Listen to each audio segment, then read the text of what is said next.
Hey, yeah. So have you gotten around to talking to your neighbor about the noise upstairs? Now, you really shouldn't have to put up with that.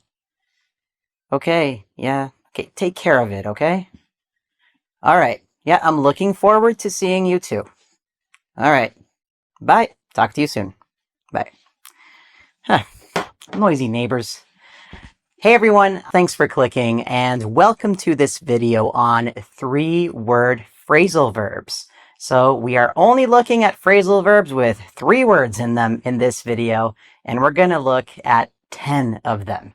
What is great about all these phrasal verbs is they are all transitive, which means they all need some type of object at the end of them. So you don't have to ask, is it transitive? Is it intransitive?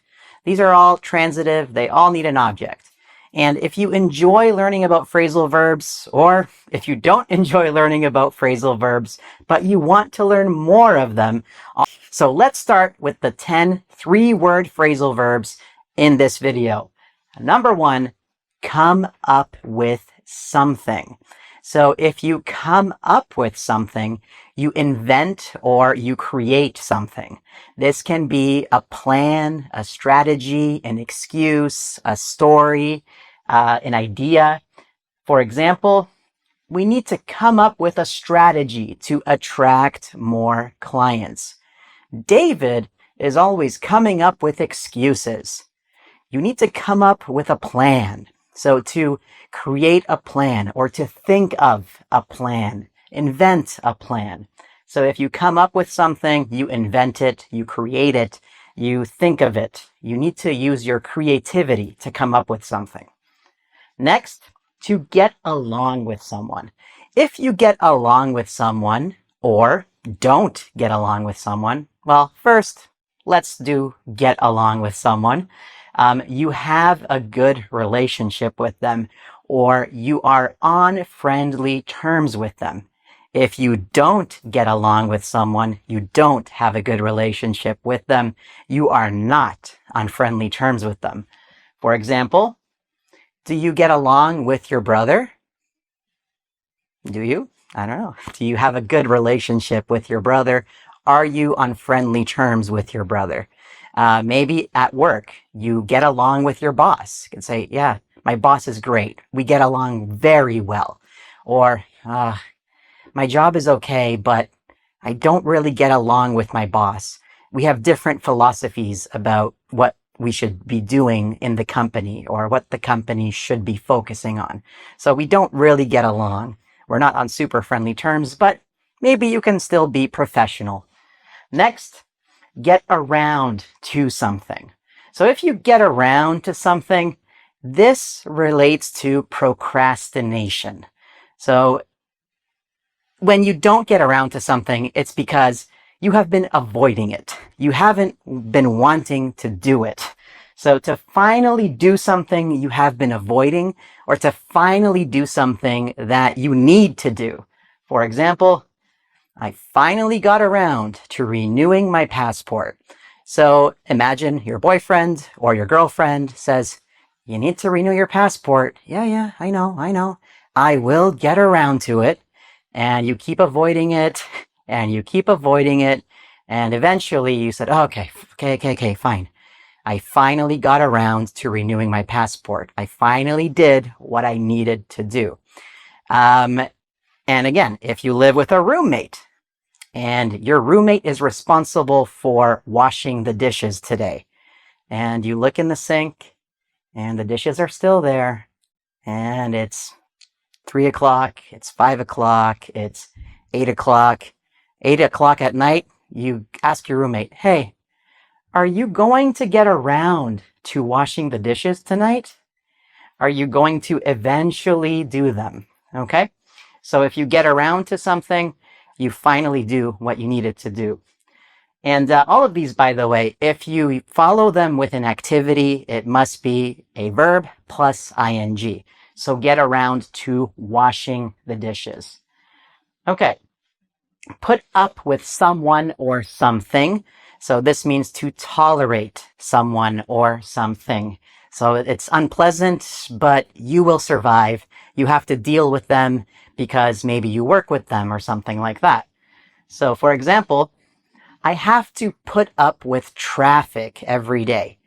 Imagine that you drive a car to work every day and you have no other choice. That is how you get to work every day. So you know you have to tolerate the traffic. So you have to put up with the traffic. Now you can also put up with a person. It's like, do you like her? No, I just put up with her. It's a terrible thing to say. Maybe, you have a roommate and you're sharing a space together because it's a really expensive apartment and you needed two people. So you can put up with people, meaning that you tolerate them. You don't really like them. Maybe you know what I'm talking about. Yeah. All right. Next, look forward to something. So this means to anticipate something in the future or to be excited about something that is coming in the future. So think look forward. Forward. The future is forward. The future is ahead. So I'm looking forward to seeing you. Now you can look forward to a birthday party. So say, oh, I'm looking forward to my birthday party. Oh, Deborah is really looking forward to her vacation, for example.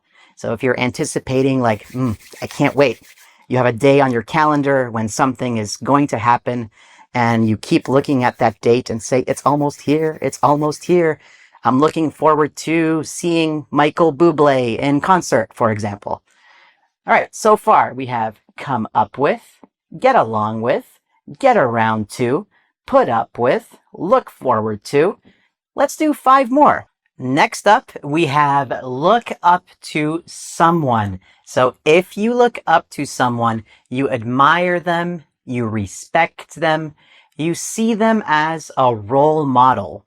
So a role model is a person you want to emulate in some way because of their character, their positive characteristics, their personality, or the way they conduct themselves in life. You want to be like them in some way.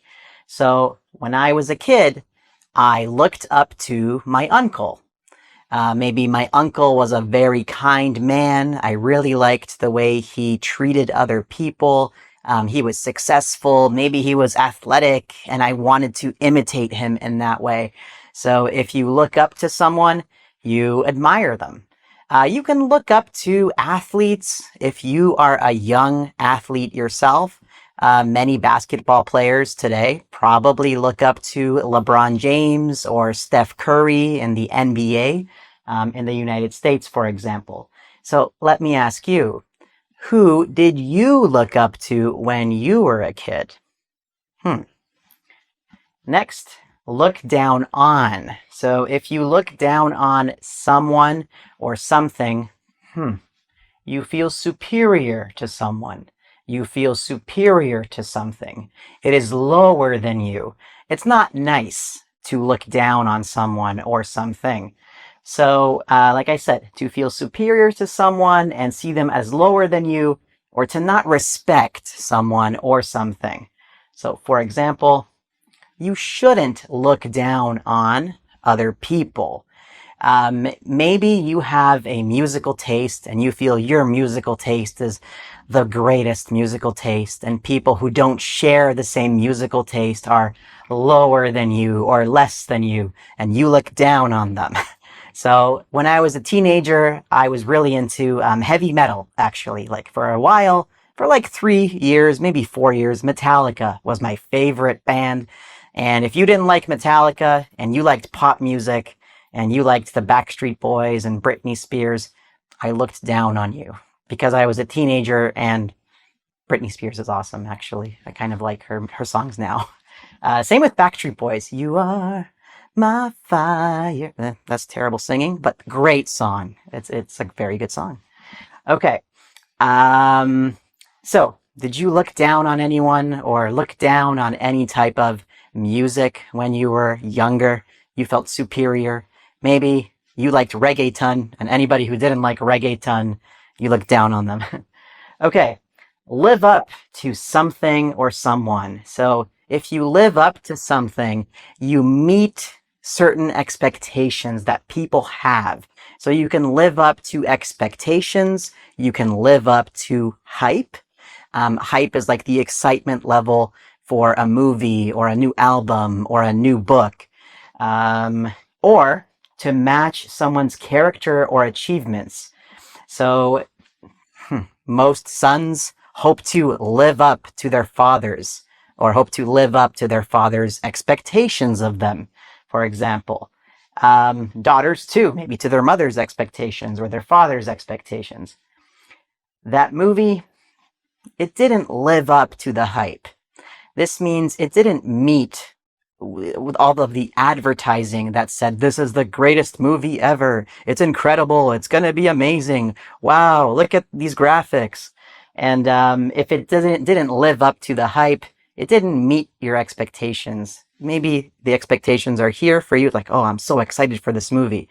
But when you saw the movie, it's about here. It didn't live up to my expectations. Okay, to keep up with someone or something. So very, practically, to keep up with someone, if someone is running and you maintain the same pace, the same speed, you stay beside them, you can follow them, and you're not far behind. If you're at the same level as someone, you are keeping up with them. Now, you can keep up with people. You can also keep up with things like the news. So if you regularly read the news, you keep up with the news. So here is an example sentence. I haven't been keeping up with the news. So if someone tells you, oh, did you hear what happened in X, Y, and Z country? And you can say, no, what happened? Sorry, I haven't been. It's like saying, I haven't been following the news. I haven't been keeping up with the news, you can say. You can also keep up with what someone is doing. So if you have, let's say, a favorite writer and you read all of their books, you can say, oh yeah, I keep up with everything they write. I stay up to date. Like I don't miss anything about what they do. Finally, make up for something. So if you have to make up for something, it's because you did something bad. So if you do something bad, you have to compensate for it by doing something good to balance the scales of justice. That's a very dramatic way to think about it, but I'm sorry, Diana. I'll make up for my mistakes. Like, I promise you, I will make up for it. Okay? So this means I will do something that will hopefully make you forgive me. I want you to forgive me. I'll make up for my mistakes. I did something bad to Diana in this example. Not me, the character that I have created. Okay, so we have to look up to someone, to look down on someone or something, your superior, and it's not nice. Live up to something or someone, keep up with someone or something, and to make up for something. So those are 10 three-word phrasal verbs. That's a lot, and it's a lot at one time. You might want to rewatch this video to digest this information a little more,